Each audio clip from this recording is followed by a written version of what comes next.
Good evening students. तो जैसा कि मैंने कहा था, आज हम 10th क्लास का नया चैप्टर, अगेन रिक्वेस्टेड चैप्टर है ये बच्चों का, हाइट एंड डिस्टेंस, यानी chapter 9 of your NCERT book, जो ट्रिग्नोमेट्री से रिलेटेड है, वो हम लोग आज देखेंगे। तो हाइट एंड डिस्टेंस बेसिकली बहुत आसान, बहुत सिंपल चैप्टर है, एक एक्सरसाइज दी गई है, और ये चैप्टर के लिए मैं डेफिनेटली कह सकता हूँ कि जो एनसीईआरटी बुक है उसका एक एक क्वेश्चन कर जाइए, सफिशिएंट है, क्योंकि उसका हर एक क्वेश्चन अलग अलग लेवल का है।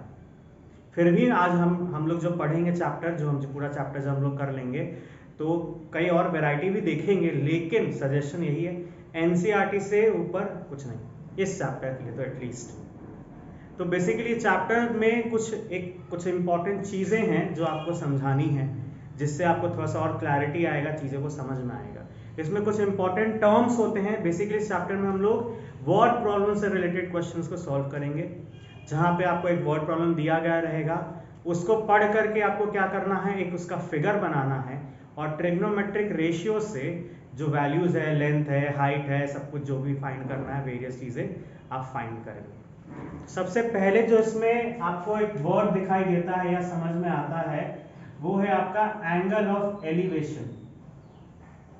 क्या है आपका एंगल ऑफ एलिवेशन? अब इसका मतलब क्या है, थोड़ा सा समझिएगा।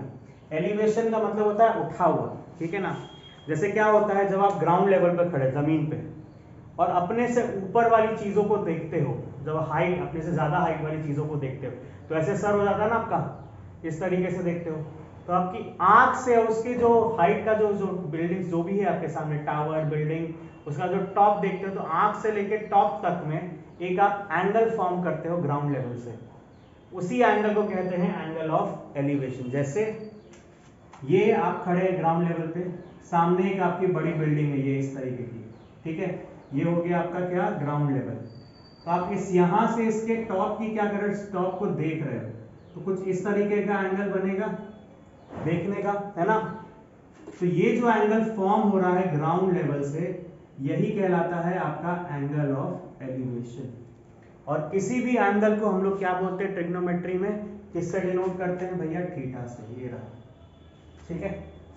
तो सबसे पहला क्या था, एंगल ऑफ एलिवेशन। इसी तरीके से एक और है आपका दूसरा कॉन्सेप्ट है, वो है आपका एंगल ऑफ डिप्रेशन। बिल्कुल करेक्ट, कईयों ने गेस कर लिया होगा कि जब आप नीचे की तरफ चीजों को देखते इस तरीके से, छोटी हाइट वालों को देखते हो ना क्लास के, ऐसे डराने के लिए छोटे बच्चों को ऐसे, तो आपकी आंख से उसका जो एंगल बन रहा है वो कहलाता है एंगल ऑफ डिप्रेशन। जैसे सेम, आप, ये बिल्डिंग है, ग्राउंड लेवल पे एक गाड़ी है, आप यहाँ बिल्डिंग के टॉप पे खड़े हैं और आप नीचे की तरफ देख रहे हो, तो ये जो एंगल बन रहा है आपका, ये कहलाता है आपका एंगल ऑफ डिप्रेशन। तो करोगे क्या, जब भी एंगल ऑफ डिप्रेशन होगा तो इसे और इसे इक्वल मान लोगे, क्योंकि ऑल्टरनेट एंगल है, और जो यहाँ पे वैल्यू दी होगी यहाँ पे पुट करके सॉल्व कर लोगे, ठीक है। जब करेंगे तो हम लोग ज्यादा क्लैरिटी से समझ पाएंगे इन चीजों को, तो हम लोग ये करने वाले हैं। तो ये दो बातें थी। एक और है लाइन ऑफ साइट। तो ये जो एंगल, ये जो दिख रहा है, ये जो लाइन है, डॉटेड लाइन, जो देखने वाली लाइन है, जो ऐसे बनती है देखते वक्त, वो कहलाती है लाइन ऑफ साइट। तो आपको यही है, ट्राइंगल, राइट एंगल बनेगा फिगर जब बनाएंगे आप, कई बातें दी होंगी, कई बातें आपको फाइंड करनी होगी, हो सकता है बहुत कुछ निकालना हो, तो हम लोग ट्रिग्नोमेट्रिक रेशियोज का इस्तेमाल करेंगे। चलिए उसमें थोड़ा सा आगे बढ़ा जाए। तो बेसिकली आप देखोगे तो क्वेश्चन में ज्यादातर तीन ही ट्रिग्नोमेट्रिक रेशियो यूज होगा, साइन, कॉस और टैन। सबसे ज्यादा यही टैन ही यूज होगा, और तीन ही एंगल है जिनका आपको वैल्यू याद करना है। साइन 30 क्या होता है, 45 का और 60 का, तो क्या होता है, ये हो जाता है आपका 1/2, ये हो जाता है 1/√2, और ये हो जाता है √3/2। कॉस क्या हो जाएगा, cos 30 अगेन √3/2, 1/√2, और ये 1/2, और tan क्या हो जाएगा 1/√3, 1, और ये रहा √3। तो बेसिकली ये आपको याद करना है, जो आपने ऑलरेडी चैप्टर 8 में पढ़ा है, और इन्हीं का इस्तेमाल हम लोग इस चैप्टर में करने वाले हैं।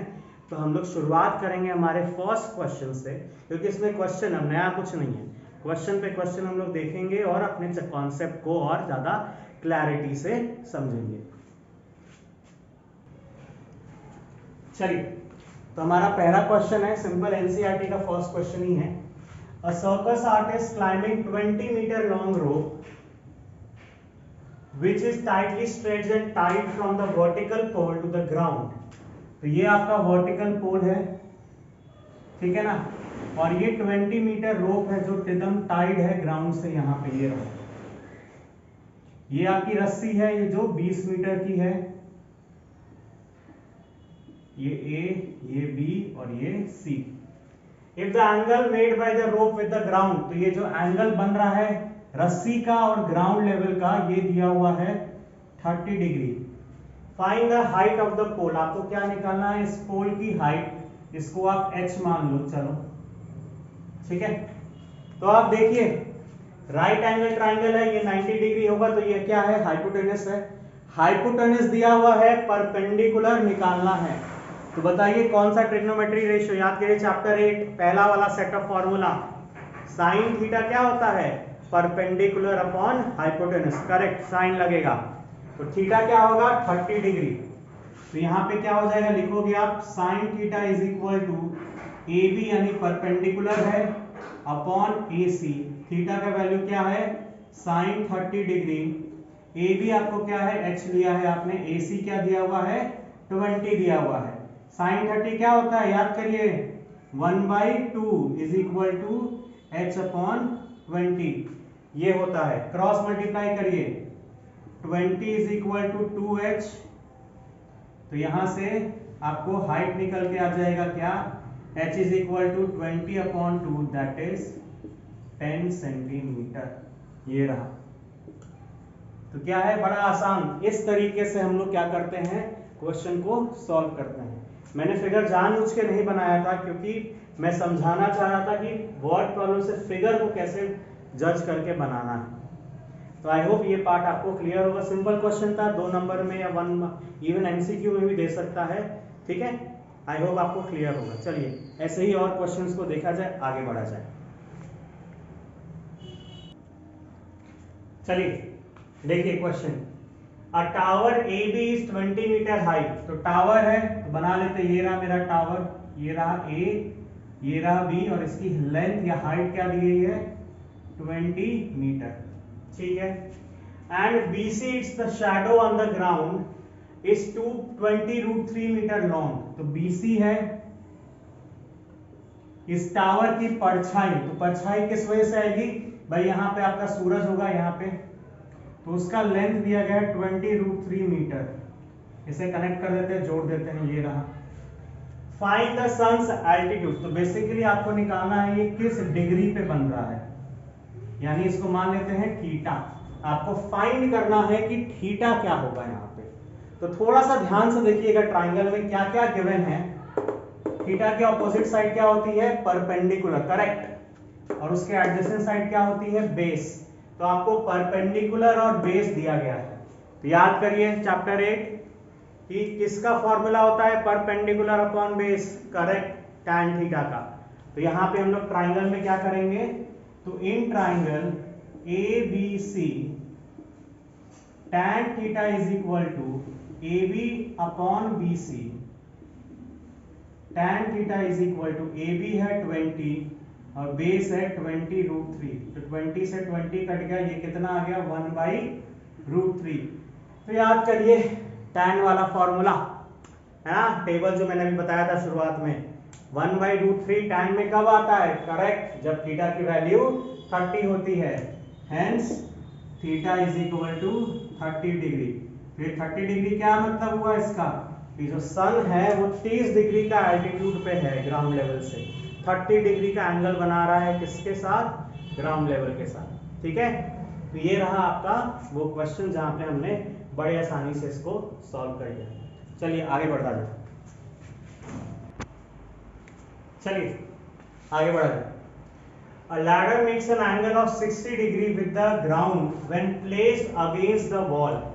तो एक ये रहा वॉल मेरा, दीवार है ना। दीवार का खैर नाम तो नहीं होता, कान होते हैं, लेकिन हम लोग नाम से काम चला लेते हैं, बहुत बुरा जोक था, please sorry.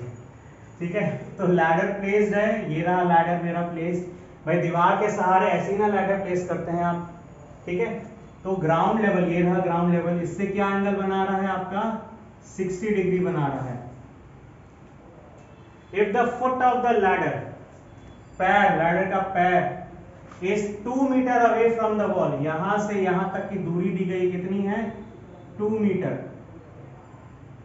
What is the length of the ladder, तो आपको AC निकालना है, ये निकालना है length of the ladder, square मान लेते हैं। तो अगेन देखिए, बेस दिया हुआ है, हाइपोटेनस निकालना है, कौन सा रेशियो यूज करेंगे, बेस अपॉन हाइपोटेनस, याद करिए कॉस का होता है, तो क्या हो जाएगा cos 60 is equal to 2 upon L, base upon hypotenuse. cos 60 क्या है 1/2 is equal to 2 upon L हो जाएगा। क्रॉस मल्टीप्लाई करिए, L का वैल्यू आएगा 2 इंटू 2 दैट इज 4 मीटर, यानी लेंथ आ गया आपका कितना 4 मीटर, ये रहा। ठीक है, तो देखा आपने कितनी आसानी से हम लोग इस तरीके के क्वेश्चंस सॉल्व कर सकते हैं। हाइट एंड डिस्टेंस बहुत आसान है, सिर्फ आपको क्या दिमाग में रखना है, वर्ड प्रॉब्लम से करेक्ट फिगर और जज करना है कि क्या दिया हुआ है और क्या निकालना है, और अपना ट्रिग्नोमेट्रिक रेशियो पुट करिए and you will get your answer. ठीक है, तो आज तो हमने सिर्फ छोटे छोटे क्वेश्चंस देखे, कल इस जो मेरा नेक्स्ट वीडियो आएगा उसमें हम लोग थोड़े से और एडवांस और बड़े क्वेश्चंस को देखेंगे। Till then do watch, like, share and subscribe my YouTube channel. ऐसे ही आपको इंटरेस्टिंग एंड एजुकेशनल वीडियोज़ मिलते रहेंगे, जहाँ पे आपको समझ में आता रहेगा चैप्टर बाई चैप्टर की क्या चीज़ें हैं आसानी से। Thank you so much.